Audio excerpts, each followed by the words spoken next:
আমরা যারা ৯০ দশকের সন্তান তারা হয়তো বিশেষ কিছু নই, তবে এটা স্বীকার করতেই হবে যে আমরা ভাগ্যবান ছিলাম।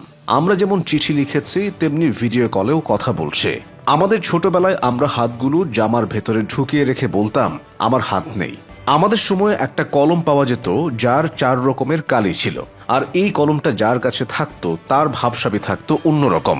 আমাদের শৈশবে ১ হাত সমান কলম পাওয়া গেলেও আমরা কলম কেটে ছোট ছোট কলমও আবিষ্কার করতাম।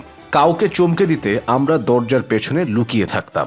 ধান কাটা হয়ে গেলে খড় দিয়ে ছোট ছোট ঘর তৈরি করতাম। খেলার জন্য আমরা দোকান বানাতাম।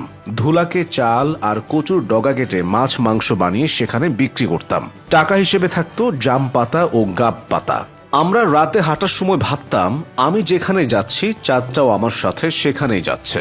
স্কুলে যাবার সময় আমরা দল বেঁধে হই হুল্লোড় করতে করতে যেতাম, তবে বেশিরভাগের পায়ে জুতা থাকতো না। ক্লাসে কলম কলম খেলা, খাতায় ক্রিকেট খেলা ও চোর ডাকাত খেলা ছিল নিয়মিত ঘটনা। সুযোগ পেলেই আমরা স্কুল ফাঁকি দিয়ে ঘুরতে যেতাম, আড্ডা দিতাম। আমাদের সময়ে ১ টাকায় 4টা চকলেট পাওয়া যেত।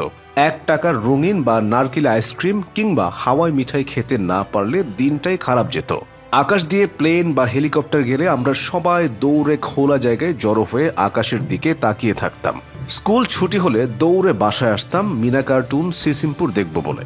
শুক্রবার দুপুর ৩টা থেকে অপেক্ষা করতাম কখন বিটিভিতে সিনেমা শুরু হবে। সন্ধ্যার পর আলিফ Laila, Sinbad, Robin Hood, MacGyver, wrestling দেখার জন্য পুরো সপ্তাহ অপেক্ষা করতাম। আমরা বনে বাজারে ঘুরে নানা রকম ফল সংগ্রহ করতাম। ভুল করে বিচি খেয়ে ফেললে দুশ্চিন্তায় থাকতাম পেটের ভেতর গাছ হবে কিনা। মাথায় মাথায় ধাক্কা লাগলে শিং গজানোর ভয়ে আবার নিজের ইচ্ছায় ধাক্কা দিতাম। কেউ বসে থাকলে তার মাথার উপর দিয়ে ঝাঁপ দিতাম যাতে সে আর লম্বা হতে না পারে। বিকালে কুতকুত, কানামাছি, গোল্লাছুট, বৌছি, হাডুডু, কাবাডি এক্কাদুক্কা না খেললে মনে হতো বিকালটাই মাটি হয়ে গেছে। আমরা টায়ার চালিয়ে আনন্দ পেতাম। কেউ একবার কোনো কিছু খেতে দিলে আরো একবার চেয়ে বসতাম, না দিলে বলতাম পানিতে পড়ে যাবে। বাঁশের কঞ্চি দিয়ে তীর ধনুক বানাতাম পাখি শিকার করার জন্য। বৈশাখী ঝড়ে বাগানে আম কুড়াতে যেতাম, আর বিজলি চমকালেই দৌড়ে বাসায় চলে আসতাম। দল বেঁধে পুকুরে খালে ঝাঁপ দিতাম। কেউ ডাল, কেউ চাল, কেউ ডিম, কেউ পেঁয়াজ, কেউ রসুন এনে একসাথে চড়ুই ভাতি করতাম। আমরা ভোরবেলায় দল বেঁধে শাপলা তুলতাম। চোখ ডলতে ডলতে মক্তবে যেতাম। নারিকেলের ডগা কেটে ব্যাট বানাতাম এবং সেই ব্যাট দিয়েই ক্রিকেট খেলতাম।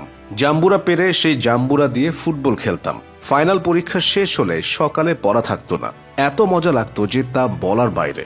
নানু বাড়ি, দাদু বাড়ি যাবার জন্য এটাই ছিল আসল সময়। আমাদের সময় শীতকালটা খুব কালারফুল ছিল, তবে ডিসেম্বরের ৩১ তারিখ যতই এগিয়ে আসতো ততই ভয় লাগতো, কেননা স্কুল খুললেই ফাইনাল পরীক্ষার রেজাল্ট দেবে। এমন হাজারো স্মৃতি জড়িয়ে আছে আমাদের ছোটবেলার সাথে, যা আর কোনোদিনই ফিরে পাবো না। তবুও মনে হয় যদি আরো একবার ফিরে যাওয়া যেত সেই সব সোনালী দিনে।